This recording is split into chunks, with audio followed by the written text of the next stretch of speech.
اور خاص طور پر بہت سے کام ایسے ہوتے ہیں گناہ کے کہ اچھا خاصا نمازی آدمی ہے، روزے دار ہے، متشرع ہے اور نماز باجماعت کا پابند ہے، سبھی کچھ ہے، لیکن کسی ایک خفیہ گناہ میں اس طرح مبتلا ہے کہ اس سے رہائی نہیں ہو رہی، جانتا ہے کہ گناہ کر رہا ہوں اور پھر بھی وہ گناہ میں مبتلا ہے، چھوٹتا نہیں ہے، تو کیا کرے؟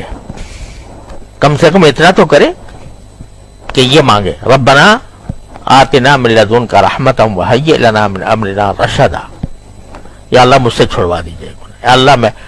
ہمارے تو فرمایا کرتے ہیں اللہ میاں سے اس طرح باتیں کیا کرو کہ اللہ یا تو چھڑوا دیجئے ورنہ میری پکڑ نہ کیجیے گا،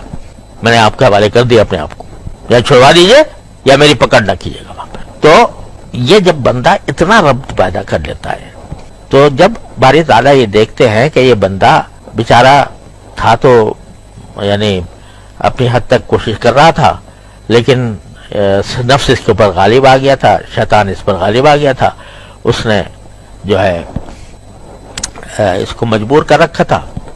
لیکن ساتھ ہی ہمارے سے لگاؤ ضرور تھا، اس کا ہم سے تعلق تھا، ہم سے مانگتا تھا، تو اس کو محروم نہیں فرمائے۔